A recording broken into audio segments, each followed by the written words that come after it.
Quadratic equation यानी हिंदी में द्विघात समीकरण का इंट्रोडक्शन को।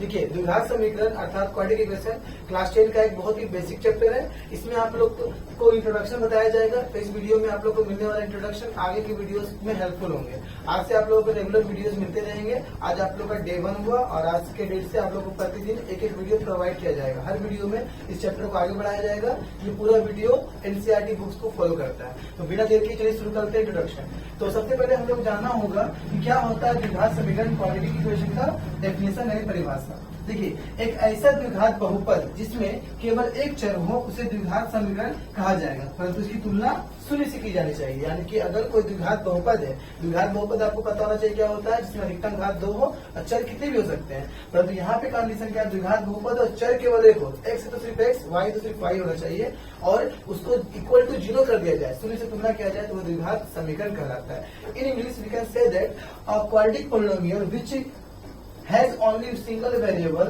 and it is compared with 0। अगर एक क्वाड्रेटिक इक्वेशन बनाना है हम लोग को तो क्वाड्रेटिक पोलिनोमियल का सिर्फ सिंगल वेरिएबल x या y होना चाहिए और उसको 0 से कंपेयर करेंगे तो द्विघात बहुपद द्विघात समीकरण अर्थात क्वाड्रेटिक इक्वेशन बनेगा। अब हम लोग को फॉर्म ऑफ क्वाड्रेटिक इक्वेशन यानी कि द्विघात बहुपद द्विघात समीकरण का रूप जानना होगा। किसी भी द्विघात समीकरण यानी क्वाड्रेटिक इक्वेशन का रूप यानी फॉर्म होता है x² + bx + c = 0। अगर आप लोगों ने पिछले क्लास में पढ़ा होगा चैप्टर 2 में, आप लोग जानते होंगे कि chapter 2 of class 10 x² + bx + c यहाँ तक ये द्विघात बहुपद का रूप था यानी क्वाड्रेटिक पोलिनोमियल का फॉर्म था। इक्वल टू 0 करने के बाद ये द्विघात समीकरण बन जाता है, जहाँ पे a का मान कभी भी 0 नहीं हो सकता है, क्योंकि a का मान यदि 0 होगा तो पूरा का पूरा ये इक्वेशन द्विघात नहीं रहेगा, ये एक घात बन जाएगा या फिर रेखिक बन जाएगा। और a b c का जो मान होगा वो केवल और केवल r के संबंधित होंगे। r अर्थात रियल नंबर यानी वास्तविक संख्या, यानी कि 1 2 3 4 -1 2 3 4 बट्टा का नंबर, डेसिमल का नंबर, रूट का नंबर, हर तरह का नंबर पॉसिबल है r का मतलब। ठीक है, अब कुछ एग्जांपल देख लेते हैं इसके। द्विघात समीकरण यानी कि एग्जांपल ऑफ क्वाड्रेटिक इक्वेशन आपके 3x² - 7x + 11 भी है, रूट 7x² - 14 = 0 भी है, x² - 7x = 0 भी है। अब ये एग्जांपल से आपको क्या सीखने को मिलेगा, इस एग्जांपल में आप देख सकते हैं कि 3 -7 और 11 ये ए बी सी के वैल्यूज है। जो ए है वो कभी भी 0 नहीं होना चाहिए, तो नहीं है। बी और सी आर यानी रियल नंबर यानी कि कोई भी तरह का नंबर का हिस्सा होना चाहिए, तो बिल्कुल यहाँ दिख रहा है। √7 और -14 को देखिएगा तो यहाँ पे √7 ए का वैल्यू 0 नहीं है और √7 और 14 दिखा रहा है आप लोगों को क्या कि वो कोई भी रियल नंबर का वैल्यू है। इसी तरह से थर्ड इक्वेशन भी देखिए, ए का वैल्यू 1 है जो कि 0 नहीं है और -7 है आपका बी का वैल्यू और सी यहाँ नहीं कंटेन है मतलब 0 है।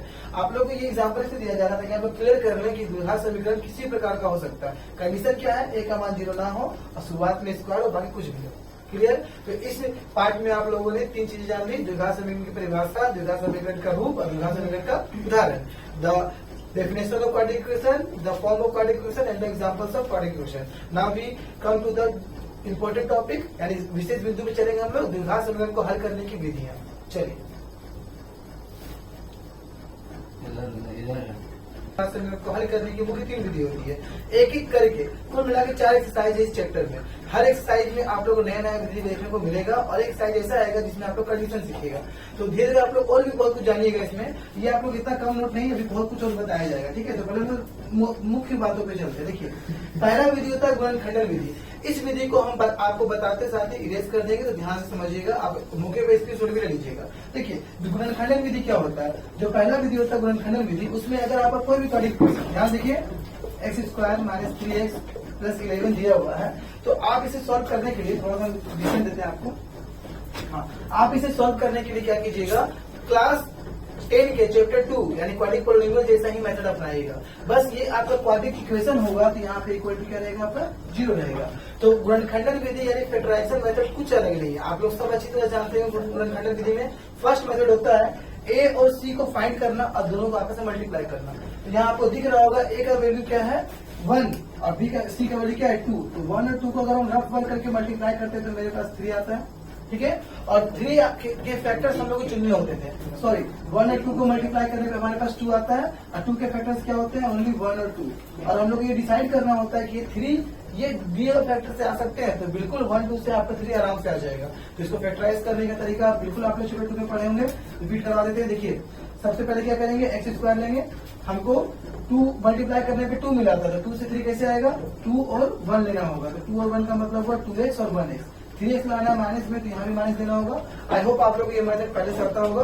अगर आपको ये मेथड नहीं आता, डिटेल वीडियो इसके ऊपर चाहिए तो आप लोग मांग सकते हैं। आप लोग अलग से वीडियो कमेंट बॉक्स में शेयर करवा देंगे तो मिल जाएगा आप लोग, ठीक है। तो 3x के लिए हम लोग -2x और -x क्यों लिखे, क्योंकि हम लोग को क्या चाहिए था, मल्टीप्लाई करने पे 2 और सोल्व करने पे 3। तो अब आगे हम लोग क्या उतार देंगे +2, क्योंकि ये मेथड बिल्कुल चैप्टर 2 जैसा है। हमको पूरा उम्मीद है कि आप लोग ये पहले पढ़ चुके होंगे, कहीं डाउट हो तो हम क्लियर करते जाएंगे। तो अब आप लोग जब फैक्टराइज कर देते हैं तो दोनों में कॉमन क्या मिल रहा है, ओनली x, बच क्या रहा है x -2। यहाँ पे कुछ कॉमन नहीं आ रहा तो सिर्फ ब्रैकेट देंगे और x के साथ यहाँ माइनस प्लस माइनस होता है तो -2 लिखेंगे। ये रीजन भी आप लोग पढ़े होंगे कि जब यहाँ माइनस साइड हो तो साइड बदल जाता है। दोनों में ब्रैकेट क्या मैच कर रहा है, x -2 और बच क्या रहा है आपको x -1 इक्वल टू क्या है 0। ध्यान देने वाली बात क्या है इसमें कि x -2 x -1 आपके दो डिफरेंट ब्रैकेट आ चुके हैं। क्वाड्रिक पोलिनोमियल चैप्टर 2 में जो पढ़ते थे उसमें इक्वल टू 0 नहीं हुआ करता था, उसमें लिखना पड़ता था शून्य के लिए 4 zeros। इसमें कुछ नहीं लिखना आपको, डायरेक्ट आप इंडिपेंडेंट है। लाइन कीजिए x -2 is equal to 0, x -1 is equal to 0 लीजिए, बस आपको दिख रहा होगा x इज इक्वल टू -2 से क्या आ जाएगा +2 और x इक्वल टू -1 से +1। तो बस यही होता है solution by the quadratic by the गुणनखंडन विधि, दैट इज फैक्टराइजेशन मेथड। तो पहला मेथड आप लोगों को बहुत इजी लगा होगा। अब आप लोगों को थोड़ा सा चिंता का विषय लग सकता है जो अगला मेथड, इसका नाम है पूर्ण वर्ग करने की विधि। ये one of the toughest method है आप लोग पूरा एनसीईआरटी बुक में। इस मेथड को बहुत कोई फॉलो नहीं कर पाते, बट हम आप लोग को कोशिश करवाते हैं कि किस तरह से ये बनता है। चलिए तो बिना देर किए हम इसको समझाते हैं। अब मान लीजिए यही इक्वेशन आपके पास दिया हुआ है, x² - 3x + 2। तो जैसे मैंने आपको कहा मैं इरेज करते जाऊंगा, मौके पे आप लोग स्क्रीनशॉट ले लिया होगा। x² - 3x + 2 = 0। यही इक्वेशन को हम सेकंड मेथड से सोल्व करते हैं। सेकंड मेथड क्या नाम क्या आपका, completing square method, that is पूर्ण वर्ग करने की विधि। देखिए पूर्ण वर्ग विधि को टफेस्ट मेथड क्यों माना जाता है, इसका प्रोसेस समझिएगा। सबसे पहले पूर्ण वर्ग विधि का रूल होता है बाबू कि x² के साथ कोई नंबर नहीं होना चाहिए। फॉर एग्जाम्पल अगर यहाँ पे 4x² होता तो हम 4 से डिवाइड देते सब क्वेश्चन को। ये आपका इजीएस्ट मेथड है जिसमें x² इंडिपेंडेंट है। तो पूर्ण वर्ग करने की विधि का पहला मेथड है, यहाँ फैक्टर इंडिपेंडेंट होगा तो आप क्या कीजिएगा, इसको a + b या a - b के होल स्क्वायर में लाने की कोशिश कीजिएगा। क्योंकि यहाँ पे माइनस है तो ये a - b के होल स्क्वायर में आएगा। आपको पता होगा कि a - b का होल स्क्वायर होता है a² - 2ab + b²। Let start the method. ये आपका सेकंड मेथड करता है कि पहले तो क्या करो, इसको x का होल स्क्वायर लिखो। x का होल स्क्वायर हर बार नहीं लिखाएगा, वो आप इंडिपेंडेंट होगा तभी लिखा पाएगा। अगर यहाँ 4x² 5x² रहेगा तो वहाँ पे 4 और 5 से डिवाइड दीजिएगा, जो आगे के वीडियोस में आप लोग सीखने को मिल जाएगा। चिंता का विषय नहीं है, आप सिर्फ मेथड समझिए। तो x को लिखिए x का होल स्क्वायर, माइनस तो माइनस, दिमाग में फॉर्मूला रखिए a² - 2ab, 2 अपने मन से, a इसको कहना x को, और जो b होगा उसका बहुत ही अच्छा मेथड होता है। b यहाँ जो लिखिएगा वो क्या कीजिएगा, जो x के साथ नंबर रहेगा उसका /2 डाल दीजिएगा। तो 3 है तो 3/2। अब आपको ध्यान सुनना है मेथड को, जो नया नंबर आया उसको प्लस में होल स्क्वायर या माइनस में होल स्क्वायर। नया नंबर क्या है 3/2, तो बोलेंगे +3/2 का होल स्क्वायर फिर -3/2 का होल स्क्वायर, और जो बच गया बेचारा उसको उतार दीजिए +2 इक्वल टू क्या 0। तो यहाँ तक आप लोग बिल्कुल बोलते हैं, पहले टफेस्ट मेथड है तो समझना पड़ेगा। Let's repeat. क्वेश्चन आपका रहेगा दिया हुआ, सबसे पहले x को x का होल स्क्वायर लिखिएगा, माइनस है तो माइनस, प्लस है तो प्लस। 2 अपने मन से डालना है, x डाल देना है, और यहाँ पे कौन सा नंबर डालना है आपको, जो रहेगा इसके x के साथ नंबर उसके /2, ठीक है। 3/2 डाल दिए। 7 रहता 7/2 डालते हैं, 5 रहता 5/2, 8 रहता तो डायरेक्ट 4 डालते हैं। 8/2 क्या होता है 4 होता है। अब बाकी जो नया नंबर होगा उसका होल स्क्वायर प्लस एक होल स्क्वायर माइनस, जो बच गया उतार दिए। अब ध्यान समझिएगा, पूरा का पूरा जो ये टर्म है x² से लेकर +3/2 का होल स्क्वायर तक, इसको अच्छे से ऑब्जर्व कीजिए। a² - 2ab + b², ये फॉर्मूला हमारा, किसका फॉर्मूला पहचानिए इसको, a - b का होल स्क्वायर। माइनस है ना, तो a - b का होल स्क्वायर मतलब a के प्लेस पे x है, -b के प्लेस पे क्या है 3/2, तो इसका होल स्क्वायर। तो ये पूरा टर्म को सिंगल कर दिए, बच जो गया उसको सॉल्व कर लीजिए। क्या बच गया आपका, -3/2 का होल स्क्वायर कीजिएगा तो 9/4 आएगा, +2 बच गया इक्वल टू 0। देखिए ये one of the toughest method है, बट आई होप आप लोग जिस मेथड से बताएंगे अगर वो मेथड फॉलो कर लेते हैं आप लोग, तो one of the easiest method बना लीजिएगा। देखिए अब आगे का टर्म समझिएगा। अब आपको कुछ नहीं करना, इस टर्म को लेकर चलना है। x - 3/2 का होल स्क्वायर तो चलते रहेगा, जितना जल्दी इसको सॉल्व कर लीजिएगा उतना आपको बेनिफिट होगा। देखिए इसका एलसीएम लीजिएगा, कितना आएगा 4 आएगा, 4 कैंसिल 9, और प्लस का प्लस लीजिएगा, और 2 4 जा कितना हो गया 8 इक्वल टू 0। बहुत बच्चा देखिए यहाँ पे कंफ्यूज हो जाता है। आप लोग सोच रहे होंगे कि 9 और 8 17 होने वाला है, बिल्कुल गलत। ध्यान सुनिएगा, ये -9 के साथ ही होने वाला है। यहाँ पे बहुत बच्चा फंस जाता है। x - 3/2 का whole square equal to solve कर लीजिए। -9 + 8 मत समझिएगा इसको, -9 + 8 दैट इज -1/4, -1/4 को ऐसे लिखेंगे यहाँ माइनस, ठीक है। अभी आपका बन चुका है, ध्यान देखिए। आई होप आपको ये नीचे का भाग दिख रहा होगा, और अगर नीचे का भाग नहीं दिख रहा हो तो भी हम आपका आगे सोल्यूशन आगे कर देते हैं, ठीक है। तो ये आपका पार्ट 1 ही है, ठीक है। देखिए, तो आगे के भागों को हम सॉल्व करना शुरू करते हैं। देखिए, सबसे पहले तो कुछ नहीं करना है आपको, नंबर्स को एक तरफ, अल्फाबेट को एक तरफ। तो अल्फाबेट क्या दिख रहा है आपको, x माइनस 3/2 का होल स्क्वायर। अगर -1/4 हो जाए मतलब क्या हो जाएगा, +1/4। देखिए, ये one of the hardest method है, इसको बार रिपीट कर रहे हैं, इसमें लंबा जाएगा, ठीक है। अब आपका x माइनस 3/2 का होल स्क्वायर 1/4 आ चुका है। अब इसे आगे सॉल्व करने के लिए यहाँ तक आप जरूर स्क्रीनशॉट ले लें, हम आगे का पोर्शन को मिटा देंगे, ठीक है। देखिएगा, तो इसे हम आगे सॉल्व करने के लिए क्या करेंगे, तो इसे आगे सॉल्व करने के लिए हम लोगों को स्क्वायर को उधर लाना होगा, ठीक है। तो आपको दिख रहा है नीचे क्या लिखे हैं, x माइनस 3/2 का whole square is equal to 1/4। Square लगाकर क्या बन जाएगा बाबू, रूट, यानी 1/4 का रूट। आप लोगों ने पढ़ा होगा कि 1 का रूट 1 होता है, 4 का 2 होता है, यानी इसका रूट क्या हो गया 1/2। बट नेवर फॉरगेट कि रूट का वैल्यू हमेशा प्लस माइनस में होता है, ठीक है। ये आप लोग बताया गया होगा, नहीं पता है तो इसके ऊपर शॉर्ट वीडियो मिल जाएगा। तो 1/4 का रूट प्लस माइनस 1/2 हुआ। अब देखिए, प्लस माइनस 1/2 का मतलब हुआ कि x माइनस 3/2 का वैल्यू किसके बराबर है, तो +1/2। प्लस दिखाते नहीं, फिर से x माइनस 3/2 का वैल्यू किसके बराबर है, माइनस लेके चलेंगे तो -1/2। आगे देखिए, धीरे इजी हो जाएगा आपका सवाल। अब इसमें कोई दम नहीं रहा, आपको क्या निकालना है, x का वैल्यू, x रहने दीजिए, 1/2 रहने दीजिए, -3/2 जाए क्या हो जाएगा, +3/2।